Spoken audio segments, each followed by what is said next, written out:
Well, good morning, everyone, and welcome to the Godcast. This is our first Godcast of 2025. It is January. So, welcome, everyone. We hope you had a wonderful holiday season. I am Julie Wentz. I'm the founder and trustee of Freedom Healthcare, and my co host is the amazing Dr. Alfonso Manzo. Good morning, Alfonso. Morning. Thanks for having me again. So, as we have a great guest today, and we're going to chat about Yes. what uh, what our guest is all about in a moment. But like everybody knows, we always start with prayer. So, Alfonso, would you like to say the prayer today? Sure. All right. All right, Heavenly Father, we just give you thanks for this day and for what you're doing and how you're moving across the country. We just ask that you would be with us during this time, that you would give me myself and Dr. Lewis the words to say and to be able to convey the truth and the meaning of what this topic is about to the people listening, so that it would be clear and concise and they would have understanding, and with the understanding, change in their life, positive change. So just be with us during this time, and we give it all into you in Yeshua's name, Jesus. Amen. Amen. Thank you. Amen. Um, Amen. Thank you. Good Well, start. everyone knows that Godcast is for knowledge into spiritual healing and everything via God's creation. But we also need to look at sometimes on a bigger picture, the health of a population as a whole. And we need to look at this also from a scientific perspective. So that's what we're going to be doing today. Our guest today, and I'm going to tell you just a little bit about his background, is Dr. Thomas Lewis. So welcome, Thomas, to the Godcast. So much for having me on the Godcast. It's very exciting to be here. Dr. Lewis is a leading authority in the mechanisms of chronic disease. He holds a PhD from MIT and credentials from the Harvard School of Public Health.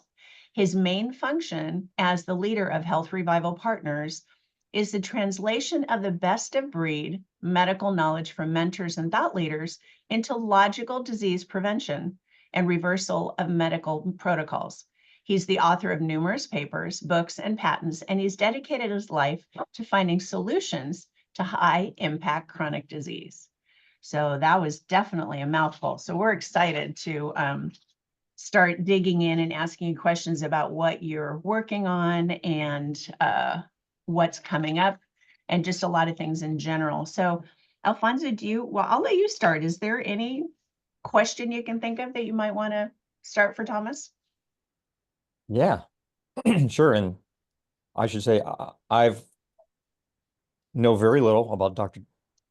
Thomas Lewis, but I think someone sent me one of his videos not too long ago, maybe a year or two ago, talking about the eyes and the brain and the connection to health. And they're like, "This is right up your alley. You should watch this." And I watched it, and I was like, "Oh, this is really interesting. I mean, maybe one day I'll get to talk to this guy." Here we are. What do you know? But you are doing something called foundation medicine. So how do you come to develop that, and what is foundational medicine? Right. Thank you, Alfonso. The key thing is, I just want to show the linkage between you folks and what I do. And we look at Health Revival Partners. It's really a spiritual connection there to the title of our website and our mission, and I was taught a long time ago that we can do fantastic interventions, but only you can heal. And you have to heal mind, body, and spirit. It's really, really important. So how I got on this journey is I was always interested in Alzheimer's disease and being a chemist, looking at the impact of aluminum. And then, my dad Mm. came down with Alzheimer's disease and died of the disease at the age of 87 at around 20, 22 years ago. The year after, at an MIT Enterprise Forum, I met this very audacious doctor who said, you need to go see a lecture on Saturday morning at Harvard Medical School with Dr. Clement Tremp. And I went there, and he spoke for 3 hours, and I had no clue what he was saying. But I knew there were some total gems in there. And it turned out that he was such an outlier, particularly as being an ophthalmologist, that no one was listening to him. So I went in there with ears, brain, and eyes wide open. And I spent the next 15 years going to his office once a week And he was so excited to actually have someone who was listening that he would literally give me a medical school, but an advanced medical school, a root cause medical school lecture every Friday. And in fact, he would prepare, I would say, tell me about, ACE inhibitors, and and he would go on that topic next week. And so it was really quite fantastic. But Alfonso, you mentioned, my lecture on the eye. And he was the only, and still to this date, even though he's passed on, I met him when he was quite old. He was well beyond retirement age 20 years ago. He was the only eye doctor on the planet that was looking at eye conditions as systemic conditions manifesting in the eye, just like arthritis, an inflammatory situation in a joint, or an autoimmune disease can be very localized. But it turns out that the ARID study, the age-related eye disease study, is National Institute of Health, showed that when you have eye conditions like cataract, macular disease, and glaucoma, those are the big three, you die younger. So if it's only a disease of the eye, why are you dying younger? So it turns out, we know the eye is a window to the soul, but it's also a window to your health, because an optometrist, my son's an optometrist, or an ophthalmologist, can literally see what's going on in the eye. They can see the vessels. They can see the neurological tissue, the retinal ganglial cells. And I have a book on my shelf behind me by a chaired professor of ophthalmology, not my mentor, but John Dowling, that his title of his book is The Retina, the Approachable Part of the Brain. But it's also vascular. So like if you have a cataract and you're pretty young, there's a high probability you're going to die young of cardiovascular disease, not an eye disease, of cardiovascular disease. And glaucoma is a neurodegenerative disease, and glaucoma is Alzheimer's of the eye, and Alzheimer's is glaucoma of the brain. They're the exact same thing. The difference is the eye being transparent, we can see the disease way in advance of any technology we use, MRI imaging and things like that. OCT, optical coherence tomography, which probably a half or more, ophthalmologists probably way more, but optometrists, half of them have an OCT. It is the MRI technology, but they use much shorter wavelengths because the eye is transparent, so they can see disease, they can see changes in the neurological tissue in the eye much sooner than anybody can see it in the brain. So, for example, you go to Mass General and you have a little cognitive impairment, MRI shows that there's already 17% atrophy. And so we need to detect that early. And after the age of 50, there are more visits to optometrists than there are to primary care doctors. But I say they go into the fetal position, because like if you go in there and say, can you diagnose me for Alzheimer's? They're just like, what? I can't do that. I'm not even an MD. But optometrists, in my opinion, if they knew the tools, if they knew how to apply the tools to systemic, they would be the best diagnosticians, early diagnosticians on the planet. I had an optometrist referred to me by an optometrist that worked with Dr. Tremp, and he said she was his best student. And I asked her very simply, have you read the ARIDS number 13 study published by the National Institute of Health, 11 locations where the study was done on 4,500 patients, and they showed the very high early mortality risk with macular disease, cataract. And she said, what's that? And it's like, oh my God, we're not teaching these people the most important thing. And if you look at insurance, you get health insurance, then you get dental insurance, and then you get eye insurance if you bother to get it. So it's like, why is this? Is this separate from the body? But anyway, so what Dr. Tremp taught me, and how this leads into foundational medicine, is he would see patients and he would get referred the sickest from what was called Scapin's eye clinic at Harvard, top eye clinic in the world. And they also had a research center. And he would get the sickest people, and they would always refer them to him. A couple stories, I won't go into great detail, but one European said, if you can explain my macular disease, I'll donate a million euro to Harvard. And so Charles Scapin's referred this patient to Dr. Tremp, and they got the €1 million. He treated the Rothschilds. You can, whatever your political view is, but they were in England. They'd go to Harley Street, all the famous medical clinics, And they didn't go there. They came to Boston and they got referred to Dr. Tremp. And but what Dr. Tremp did is ask a lot of questions about what's going on in your health. Not what's going on in your eye, what's going on whole body. And then he did some very interesting labs that I have adopted as in the foundational medicine program that even, like Hyman and function medicine and most functional medicine doctors are not taking today or not obtaining today. They're doing the lipid panels and all these other things, but they're not doing root cause biomarkers. Not in my opinion, in my fact, because I can document that well. It's all in the literature. Okay, it's just largely ignored. So I'd go to Mass Eye and Ear every once in a while, do them a favor and pick up lab reports. This was before there was really good, internet, internet and stuff like that that would just pop into your EMR.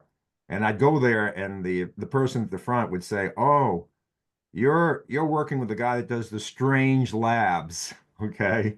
And so he just told me the most pithy things. It was very simple. He was a French Canadian with a very strong French Canadian accent, being, from Sorel near Montreal.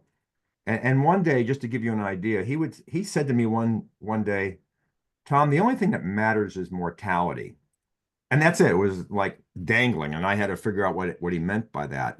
And then we met Dr. Kilman McCulley, who was a pathologist, the top pathologist in the world at Harvard. And Kilman McCulley won the Linus Pauling Award at IFM. He was fired by Harvard in the 60s because he eschewed the lipid hypothesis. He was focused on homocysteine. And, he taught us a whole bunch. And I consider Kilman McCulley the number one doctor in the world in terms of publishing mechanisms of disease. So, what that mortality statement meant by Dr. Tremp. So, what my point about Kilmer and Dr. Tremp, and they said, back in the day, 40 years ago from now, 50 years ago, that the lab normal reference ranges were much different, much tighter, and they get broader and broader and broader. And when you look at like lab tests online for the definition of the reference ranges, they say three things. They say three things, and I'll circle back to the mortality.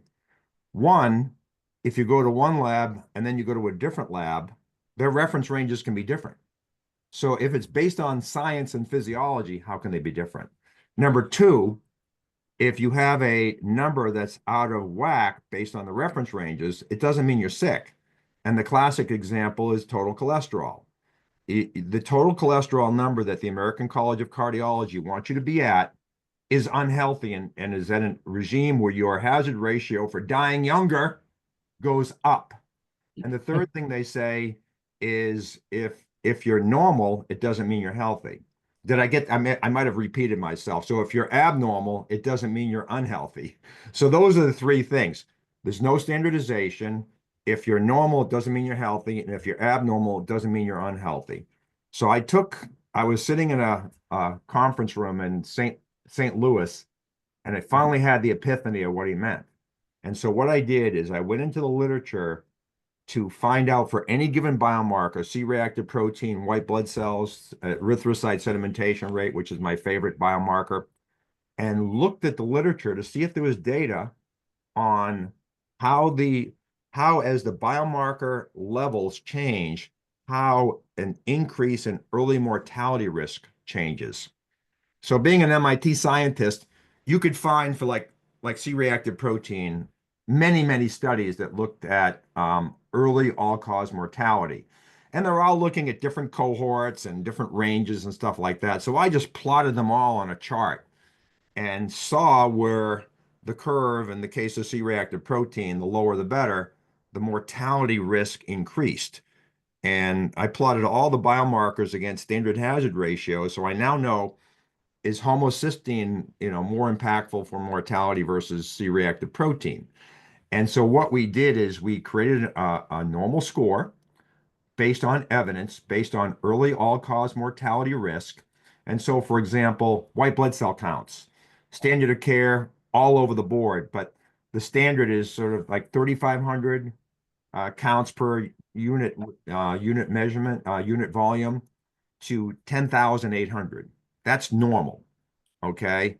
But by our analytics, you want to be between 4,000 and 5,700, extremely tight. And I'll give you an example how well studied this is. So Joanne Manson, I'm not sure she's still at Harvard, might have retired, but in 2005, she published an article based on the Women's Health Initiative, one of the largest. You get the NAN study, the Framingham study, and the Women's Health Initiative, three of the largest studies. So the Women's Health Initiative followed over 72,000 women.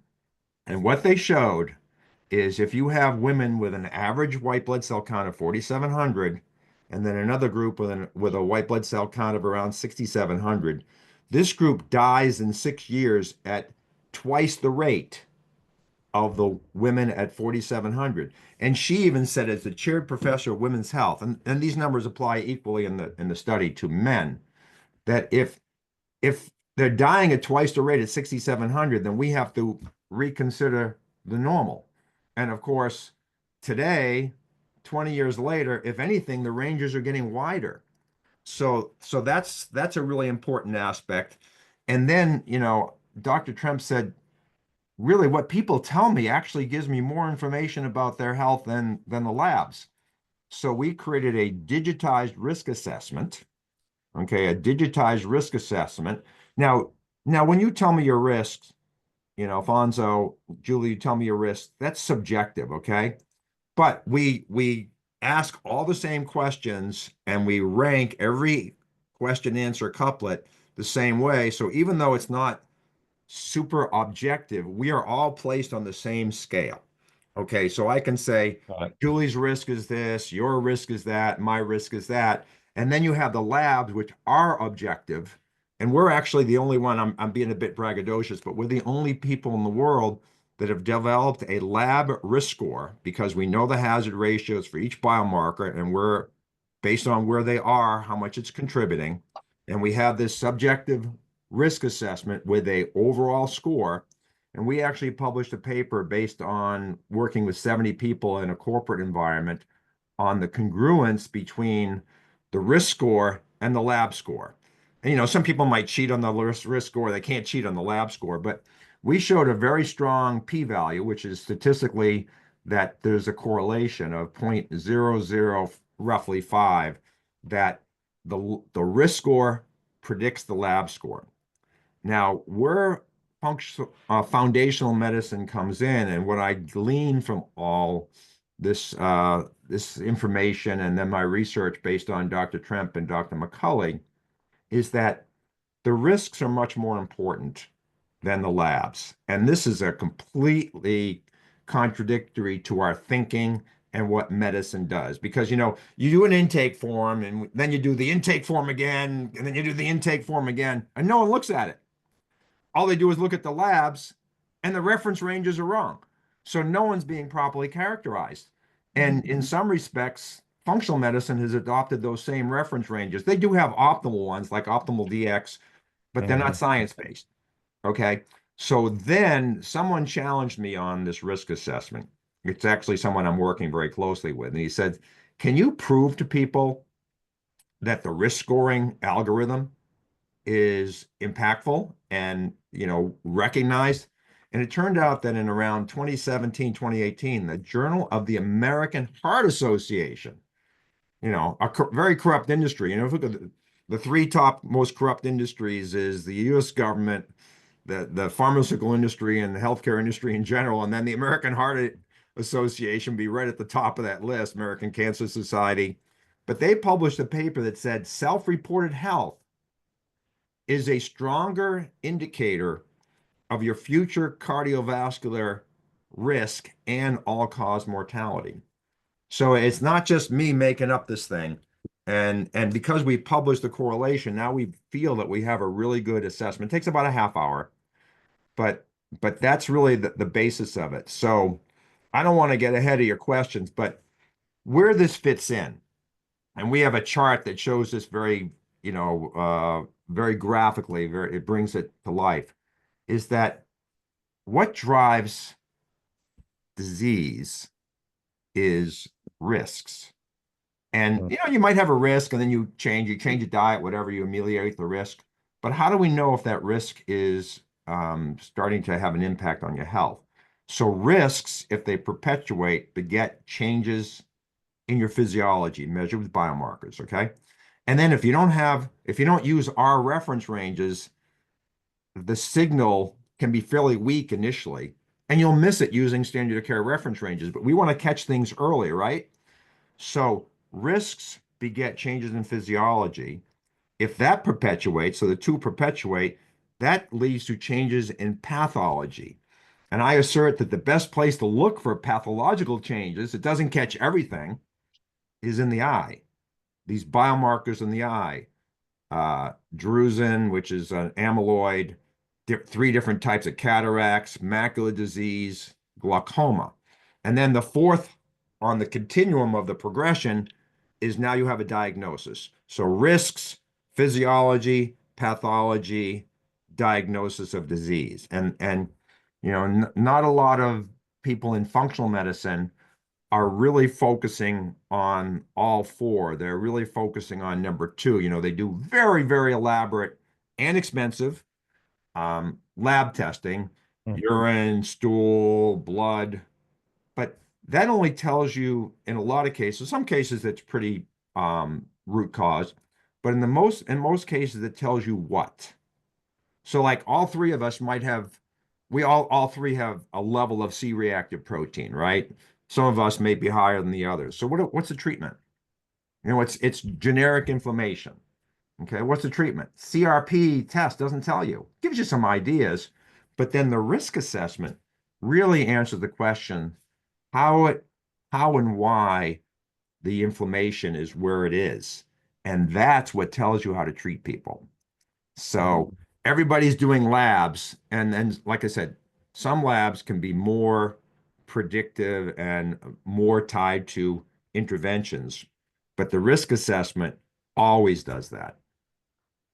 So that's my introduction to foundational medicine. I haven't covered all the reasons why foundational medicine is obviously superior to standard of care, but also superior to functional medicine.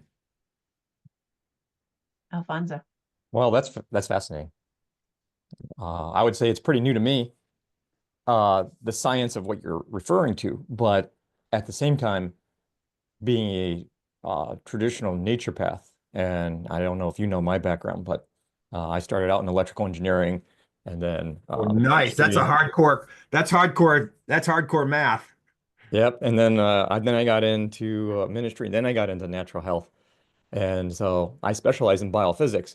So I've always been different as a naturopath because I've always looked at all the blood work and even functional medicine and say, this doesn't tell you anything. So I've always been in the field of using pretty advanced bioenergetics to find root causes. And, it's been an upwards battle because most people don't understand the science. They think, oh, that's all hokey and weird new age stuff. And it's like, well, if you really want to find out what the body's doing, and, that's one of the main things I've always done is I have huge forms that people fill out and they have to answer all kinds of questions. And, we actually look at that and go over all that and say, hey, you're giving me all this information here. And typically we find people know, what's going on with them way more than what the doctor. So it's like looking at the lab work, what's that going to tell you? Not much. So So we I agree. understand it We completely. So Yeah, I'm we just agree. excited that there's actually a science out there that has Yeah. consolidated all this because I like you, I don't think much anymore of functional medicine. I was exposed to a lot of it when I first got my ND. And then I found out that, well, it's not much better than allopathic medicine. It's kind of like green allopathic medicine because it's like you didn't change your view of how the body functions, and all you're doing is looking for symptoms to treat again, but you're treating it with something natural. So you're still not getting the root cause. You're still just treating symptoms. Maybe you're not using drugs, but you're trying I to use couldn't more agree natural. more. And my partner, Dr. Michelle Gamble, that Julie now knows, calls them the bright, shiny objects, the fancy instrumentation. Now, like Yeah. standard of care, if you have a major, major acute inflammatory event, yeah, steroid for a short amount of time to quell the fire might be something to do. You know, I treat people with PEMF and other things, you know, the bright shiny objects, but we got to get to the cause of it and Yep. solve it. But what I would say, Dr. Monzo, is that you and I should chat about your survey. We are now working, and today I have a consult with a very bright IT team. We already have it all digitized in EMR. It's not the most fluid thing. Julie knows it works. It works. I use it every day. But we're creating a really slick thing. And so I have a core survey, but some of the things that you're looking at, extremely, extremely important to me. I'll tell you, the next step in foundational medicine that separates us from functional medicine is they haven't figured out how to make really good base standards. So we say 4 pathways, and I can never remember what they are. So since I'm a very heavy cyclist, I use the acronym RIDE: repair, immunity, detox, and energy. And I believe that they are in the importance from, you know, repair, immunity in that order. And then maybe if as you age, that might flip a little bit, immunity and repair, but not really. And then we say there are 5 mechanisms. And the first mechanism is sort of you are what you absorb. You know, you are the quality of the food you eat, but also you have to couple that to the functioning of your gut to absorb nutrients. But the second mechanism, and I think this falls right into your category, we call, and I know it does because you know Dr. Gamble works on the spiritual aspect with our people, but we call it thrive versus survive. Okay, and that's a very overarching category. Some would call it fight or flight, but just stress is such a huge thing, and your spiritual health plays such a big role in how you manage that stress. If you are a God-fearing person, a truly God-fearing person, then almost no circumstances, because you believe, you know our purpose on this world. You don't get hung up on longevity, and you know it's just it's part of God's great plan. And then you know you just rub it off your shoulder and move on. But see, we consider that, you know, maybe we should have that as number one. But I look at, you know, and Julie's shaking her head. But see, I'm a scientist, Julie, so I may have different priorities. I know, but it's all about spirit, mind, body. It's spirituality first, Yeah. mental, emotional, and then physical, because that affects everything and it runs all the way through. So maybe I'll call it 1A and 1B, okay? And then we'll have, you know, 4, I'll use my Boston accent, 4.5 mechanisms. But, you know, you know, the other mechanisms are what's underappreciated in what we do in our lab panel that Dr. Tremp taught me is looking at these stealth infections. And stealth infections don't pop up in healthy people. And Dr. Gamble taught me this because I really didn't have an idea of how to articulate it. But she says, and I always would tell people that about the stealth infections that, you know, when you die, you start decomposing from within. You're not interacting with the environment. They're already there. And what Dr. Gamble explained to me that made so much sense is they are there for that purpose. But today's society, when you look at terrain theory, Beauchamp and Bernard, and germ theory, Pasteur, he's looking at acute infections, but they're there for a reason. And what happens is, you know, Pasteur claimed that Bernard was right. The soil is everything, the seed is nothing, was the expression. But see, what happens is today, when people are unhealthy with all the diets, the toxicity, whatever, they're literally, from these organism perspectives, half dead. Okay. And so where a body is sending a signal to these organisms that are supposed to take charge when we die to come out and play earlier. Yeah, that makes sense. Yeah, and so the next one is sort of perpetual inflammation from autoimmunity, but it's kind of tied to the gut as well.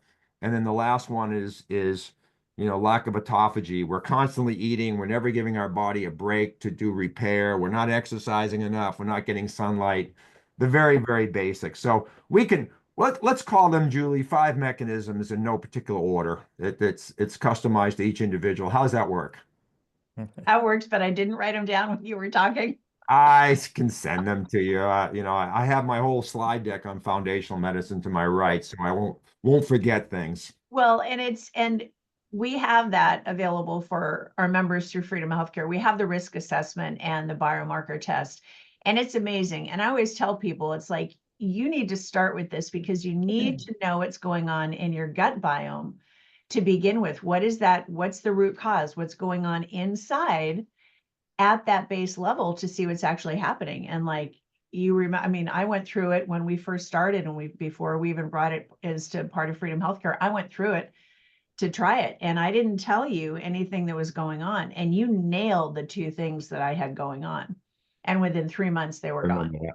So Well, it was just, it was great because people have to understand traditional medicine, allopathic and everything else, is just giving band-aids or drugs. They're not getting to the root cause. We're not getting to figuring out what's actually going on inside. Like you were just talking about, all the dirt is there, the ground is there, and there's little organisms in there. And they're there for a reason, but it has to be balanced. Like it has to be balanced in our body, everything that's going on. But yeah, it works. Well, let me tell you the other passion and aspect of foundational medicine. And once again, it came from Dr. Tremp. He goes to me, he does 2 hour, he was ophthalmologist at Harvard, we're making 600,000, $1 million a year. He was making 50,000. He didn't care. He said, I don't look upon a patient as being a money bag. I think functional medicine does.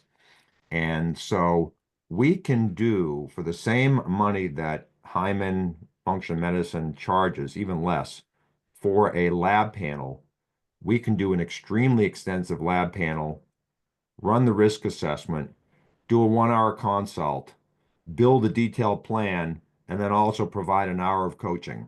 So you are on your way. Whereas you go to function medicine for the same money and you don't even know what the stuff means really.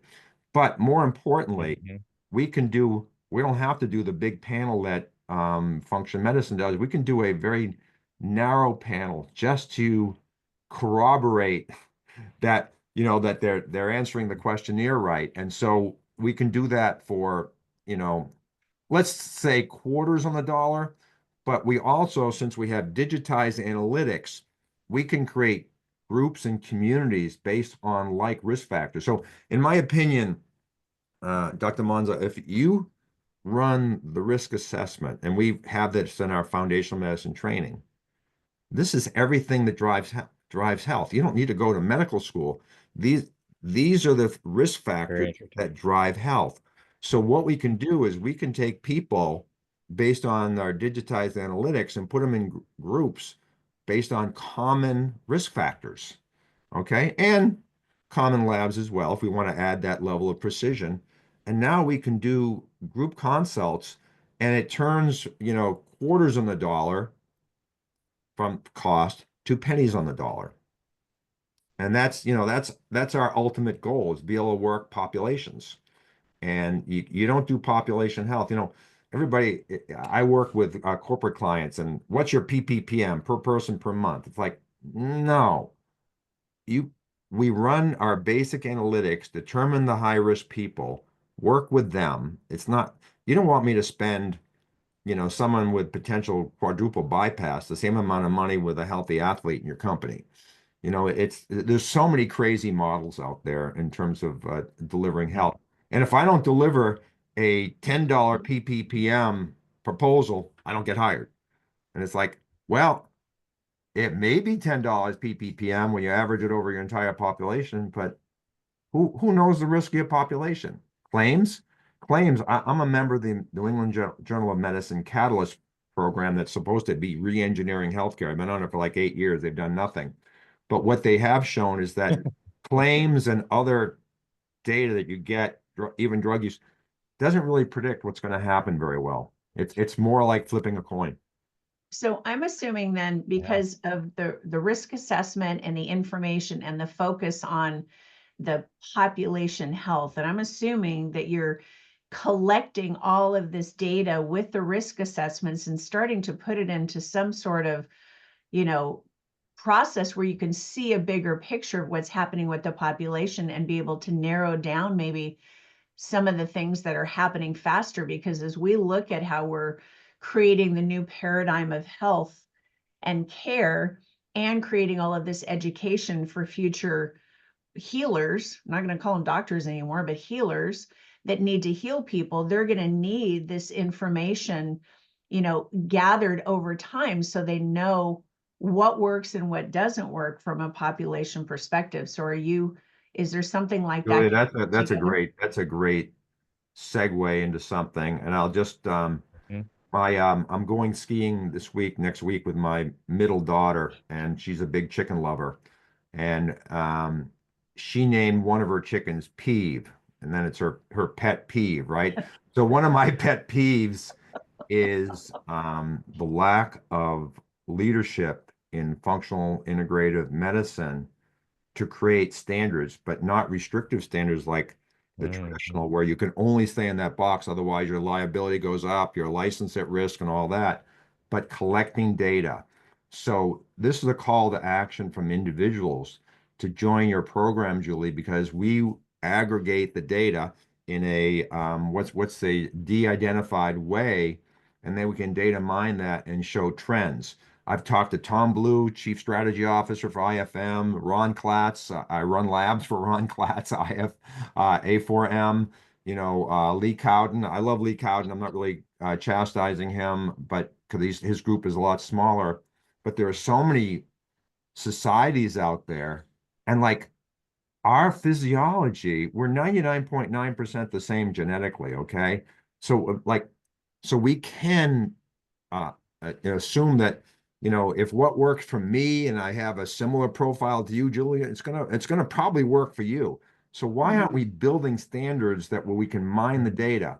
So my another pet peeve is when Hyman left Cleveland Clinic because it was just a marketing scheme. But when they published their first paper, they asserted their conclusion was functional medicine outperforms standard of care, but there was not a single objective measurement in those two populations. So what happens is standard of care, which claims they're evidence-based, if anything, they're not even evidence biased. They're just, they're lost at sea. But, you know, so what they say against the functional medicine, the number one functional medicine, in terms of recognition, is good results, anecdotal, and we can't run a healthcare system on anecdotal. So one of my goals in working in population health, Julie, is exactly that.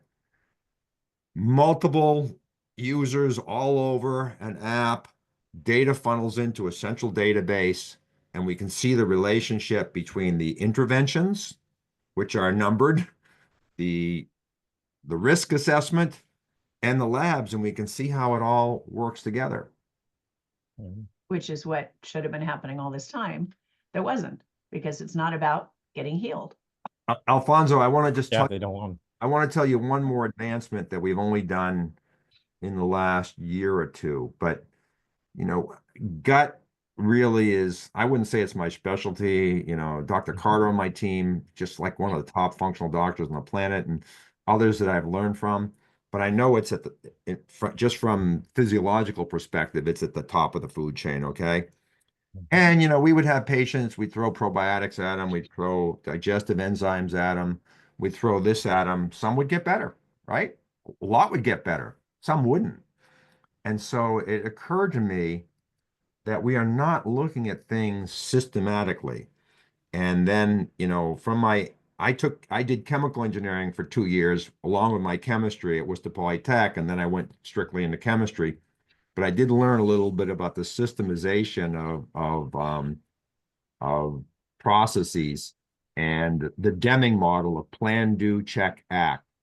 So what we've done, we've launched our first one. So it's no longer about interventions, it's about processes. And the first one we introduced, which I stole from the University of Wisconsin Functional Medicine, they call it the 4R for leaky gut. But I've modified that to the eight Okay. Yep. R's of gut and whole body health. And if I can remember all of them, you start with number one is work on figuring out what's offending your gut, foods and Yep. things like Yep. that.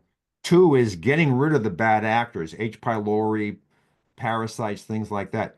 Three is looking at things that might be in deficiency because of one and two.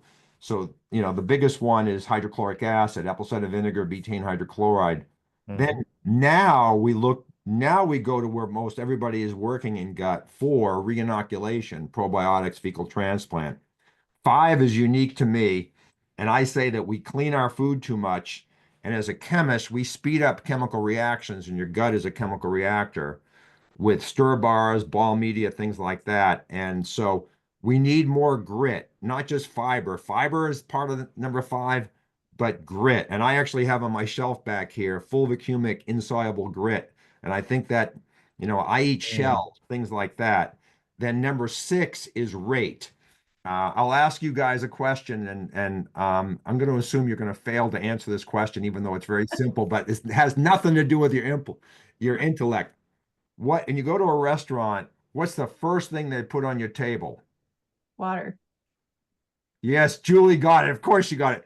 What kind of water, Julie? Just tap water. Ice water. I was gonna say ice water. Yeah. So I always tell them, please bring me something without ice in it. Yeah. So you're an electrical engineer, and you'll get this. And chemists know this a little bit better, but there's a rule on kinetics that on average, based on the activation barrier to push a reaction, things just don't happen. Like if I mix hydrogen and oxygen, which is extremely potent for detonation, does it detonate? No, it still needs to go over a little activation barrier. So the rule of thumb in chemistry is for every 10 degrees Celsius you increase the temperature, the rate doubles.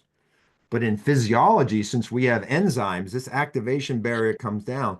So even a slight increase in temperature will increase the rate of reactions. The converse of that is even a slight decrease in temperature, drinking that ice water slows things down. And you really only have 3.5 hours in the gut to do the initial breakdown to start liquefying the food. So I tell people tea, coffee, bone broth. The Japanese now are outliving us by 10 years, and I'm coaching a CEO of one of my corporate clients, and I'm going up there. I'm like a family member. She calls me a brother now because I've been there 7 years, and they've never raised the health premium, and they probably have the lowest drug spend in the country, $22 per person per month. And so she's trying to do some things for her health, and I'm going to make her a miso egg drop soup with kelp for breakfast on Saturday morning. Something warm, something with fat, something with protein, something with micronutrients to get her day started. So that's mechanism. That's number 6 on the 8R program. Number 7 is leaky gut. What do we do to now that we've done all this stuff, what do we do to reestablish the intestinal barrier? The intestinal barrier is a sieve. Things go through it, even big lipid particles go through it, but it's not supposed to be like this. It's supposed to be like this. And, Vibrant, KBMO does a 4-component, gut, leaky gut thing, LPS, zonulin, occludin, candida. It's a good test to do, but do I need to do that test when someone says they have autoimmune disease? No. So we're doing zinc carnosine, megamucosa from ion gut support from Zach Bush, little glutamine. People say glutamine's a problem. It's the number one, it's the most prolific amino acid in our body. I don't think it's harmful. There's a lot of misinformation out there. My team sent me a thing on how chloride is deleterious. It's like, no. Chloride's the number one counter ion. It's what chloride's a surrogate for potassium and sodium. That's your problem, an imbalance there. And then 8 is just, even though we're working gut, get out there and move, get the lymphatic system going, get sunshine, take a break from eating once in a while to give that gut time to recover. So that's the 8R program. And with that, I think that there's no gut situation, because we didn't have gut issues 200 years ago. There's no gut situation you can't solve. Whereas if you just have your intervention du jour you're not, and you don't have consideration of the whole, there's a very good chance you won't solve the problem, especially ones that are more profound. So we're going to work on these multiple step processes for health for everything. So Julie volunteered just in 5 seconds from now to help me with backing this up and creating the spiritual emotional process. I hate to use the word process in that context because it sounds so engineering-ish. But Well, and I'll have Alfonso kick in on this too, but something you said in the very beginning when you were talking, you said something that is profound and may have gotten missed, but I did something profound. We're at the record this date in history. it is recorded. When you said the eye is the window to the soul, and that in itself is a biggie because you can really, and it's actually the left eye on people. When you look at people, there is kind of an inlet and an outlet of your eyes to the soul. And you're looking at the health of someone in the entrance to the soul through their eye. So I just think that's a big piece because when you're looking at the spiritual aspect, just from a basic scientific of everything you're talking about, if that eye health really has correlation to what's happening to the rest of your body, that in itself is here's an entrance to the soul. And it's also saying what's going on in your body. So I think what you're working on with looking at that eye health and looking at the bigger picture, I think that has, some real relevance. Well, when you look Alfonso, what do you think?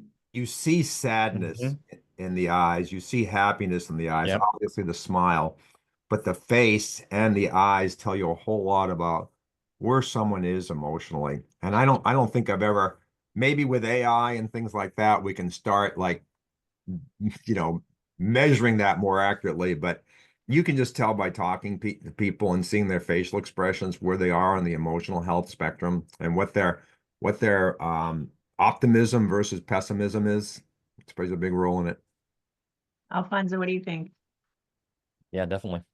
I remember two of the really interesting fields I had to look at when I was doing my degree was sclerology and iridology, which is Mhm. again using the eye.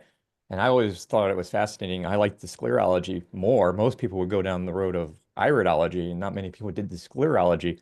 But I liked the sclerology better because you were able to pick up uh, possible issues way more in advance than what you saw in the iris. So Because explain, how explain for this any, explain for any, sclerology, yeah, yeah, what is sclerology? sclerology is looking at the veins in the white of the eye Mhm. Okay. and how far they are out and their shape, and there's all kinds of different little nuances there. And so then the eye is broken down into different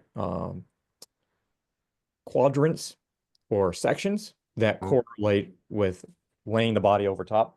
So like maybe this section over here is a thyroid and over here is the gut, and there's different sections. And then when you're looking at the veins that come through the white of the eye heading to the iris, it gives you indications that there's something going on in that area of the body. And those would develop Interesting. way sooner than something showing up in the iris. So I always thought that was really fun, interesting. Wow. You But need I to think teach me on that, Alfonso. That's awesome. Yeah, you need to teach me on that. yeah. Because we're talking about eye, just to get into it, is I just tell people, I give them a sheet. First of all, I just ask questions about the eye and just see where they are. But if they really want to get sort of like a pre-neurodegeneration assessment, I just have them go to a optometrist that has a OCT. Usually it's a buyer group called visionsource.com, and they get slit lamp microscope looking at 3 different types of cataracts, a fundus camera that looks at macular disease, and an Interesting. OCT that measures the thickness and volume of a tissue paper thin tissue. That's the photographic plate where all the nerve cells are. And the other reason why the eye is so profound Yeah. is everybody thinks the brain is the most metabolically active. No, the retina in the eye is so much more. It's 1/10,000th the size of the brain, and the brain is only 2.5%. So it's 1/400,000th the size of the body. Yet you're in a boring lecture and you're kind of getting the nods, and you close your eyes, you turn off the retina, and you literally feel relief from fatigue. That's how energetic it is. So the vascular bed under the retina is the most vascularly dense, called choroid, most vascularly dense, but it has to support the most metabolically active tissue. You know, they go hand in hand. And is directly tied into that nervous system. Yeah. When you think about it, the eye is just an extension of the brain. So it really is. Yep. And look at we're finding all the neurological pathways that it stimulates, all the things what we might call biophotomodulation. But I think this might be the next process for you in maybe working along with me is not only bringing the spiritual aspect in, but when you bring the spiritual aspect in, you really need to bring the biophysics comes in with that. Because when you look at how did God create this body of clay? We have a spirit and a soul, and we're in this body of clay. How is it animated? Well, what I have found in my research doing this is that the spirit is directly connected to the physical body through electromagnetism. So the bioenergetics of the body is directly related to the spirit and the soul. And then when you combine that with what you're doing, I think it would be phenomenal because there are some really great technologies out there in the biophysics. And then there's a lot of hokey stuff out there too. And so that has left people with, well, what do you do? What's real and what's not real? I'll tell you a little bit about my experience in that area. Now, Julie, I think Dr. Monza would be a good candidate to come on to the veterans thing to introduce him. I do work with Marvin Berman. I've known him for a long time, Quiet Mind, with his photobiomodulation helmet. And then another person I work with closely is Dr. Dallas Hack. Almost no one knows him. He a colonel in the military. He joined the military as an MD at the age of 35. They recruited him. He wound up in the Middle East the day before 9/11. They reassigned him to set up every triage hospital. He came back to the U.S., helped re-engineer Walter Reed, but he ran a $2 billion DARPA program in brain health. So he funded all the critical research, like neurofeedback. I'm blanking on the name of the guy in Clearwater area that's famous for very high level neurofeedback technology. It'll come to me in a bit, but yeah, he's funded a lot of this information, very scientific in nature. And you bring, Alfonso, you bring in a much needed component. And this navigator group, what so-called, working with creating a portal to direct veterans, and they're raising a lot of money to better care outside the VA. They're very spiritual people and very focused on that. So you and Julie bring great skill sets. I'm looking at Julie as a for a different reason, partner with me on, finding best of breed technologies, and, because she has a discernment, a a profound discernment about who's phony and who's not. And you as a scientist and an ND bring the solutions, the high level explanation of the solutions to the table. So I'd enjoy having you on sometime in February to present to that group. We can, yeah, we can. Julie's been with that group, and even though I sent her an email on it, she denies it. Anyway, no, this is. I had to prove myself with my stripes last year when I got raided by the FDA because they realized. Oh, good for you! I knew what I was doing. Yeah, good for you. No, it's good. Well, this is awesome. This is nice and meaty, and I was hoping we were going to nerd out a little bit in science here. So this is awesome, and I think there's more discussion that probably needs to happen as well. So Thomas, I'm sure you'll come back again with us sometime soon. Yes, we definitely need it. I mean, the summary is, functional medicine is not delivering it, particularly for populations. It's too expensive. They chase down rabbit holes, and they don't really have good methodology. Obviously, we know standard of care ain't there. And so we're developing foundational medicine, better, faster, cheaper, and doesn't neglect the spiritual aspect. as well. So that's where we need to go in That's, the future. And I've dedicated my life to the rest of my life to bringing this as best I can to society, populations, whoever will listen. And that's where we're at right now. no, it's good Great. stuff. There's a lot of good information, and I know there's more coming. And one of the reasons I wanted Thomas to come on this month also is he's also going to be launching, and we're collaborating on this training in this area for practitioners. So he's putting together a series and classes for this that will be able to help practitioners and others that even come through Freedom Healthcare, and there'll be things along with it, but then also get them into this training so that they can start learning more about the entire population health and what to be looking at and collecting this data and how it's going to help everybody down the road. So it's pretty exciting. Well, thank you, Thomas, for being with us. Alfonso, any last comments, words, questions? Not really. I'm just excited because this is even something Cool. I want to incorporate in what I'm doing, because it's just one more way of doing something that, Yeah. to me, I mean, I'm trained more than the average person, but just listening to it, I'm going, well, this is really something very simple to implement and doesn't cost much money. And that's what I'm Precisely. already in, because I just cringe when people tell me how much they spend just going to get the Yeah. lab work. And then I'm like, and what did that do for you? Nothing. You're with me. Right. Because they went everywhere else and nothing else worked. And it's like Yep. they've spent so much money that they didn't need to spend because there Yeah. are other methods. So you combine this, what I'm already doing, and I think it's Yeah. going to be phenomenal. So I'm And, really looking forward to it. and I think about that too when I first started the journey with Freedom Healthcare and sitting with doctors and practitioners in Arizona during roundtables, having roundtables, trying to understand the system because I don't have a medical background. I knew nothing about this. Sitting down, listening to them and how much waste of money and what they were actually getting paid and where the money was going to into the insurance system or the medical complexes. I got really excited because I thought we're going to be able to make healthcare so affordable. Everything I was hearing from the existing system and where the money was going and how much everything costs, I'm like, this is exciting because we're going to be able to get to a place that people are going to be not only healed and on that journey to healing, but also that it's going to be more affordable than anything that's Yes. ever been. So it's really exciting because it really is, we're going back to creation. We're going back to God's nature and his nature for healing.